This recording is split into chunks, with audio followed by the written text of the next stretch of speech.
Hi friends, இப்போ பார்த்தீங்கன்னா நம்ம வந்து மட்டன் குழம்பு வந்துட்டு இருக்குது. மட்டன் குழம்பு தான் இன்றைக்கி. அப்படியே பார்த்தீங்கன்னா நல்ல கிளைமேட்டு, நல்லா மழை பெஞ்சிட்டு இருக்குது. நேற்று கறி எடுக்க முடியல, அதனால் அப்புறம் இன்னைக்கு கறி எடுத்துருக்கேன் மண்மேட்டில்.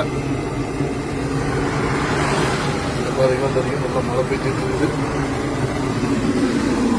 சரி, இன்னும் சமையல் செய்யலை, வண்டிக்கு வந்திருந்து இதுக்கு மேலே தான் சமையல் செஞ்சுட்டு இருக்கிறேன். மட்டன் வந்து ஸ்டார்ட் பண்ணலாம். இப்போ நம்ம கறி குழம்பு செஞ்சாச்சு, இப்போ சாப்பிட்றது தான் மட்டன் குழம்பு. வாங்க சாப்பிட்லாம். இது வந்து கறி குக்கர்லேயே போட்டு வேவிக்கிறதுனால டக்குன்னு நம்ம வந்து பிரியாணி மசாலா எல்லாம் போட்டிருக்கிறோம். டேஸ்ட்டாக இருக்கட்டும்.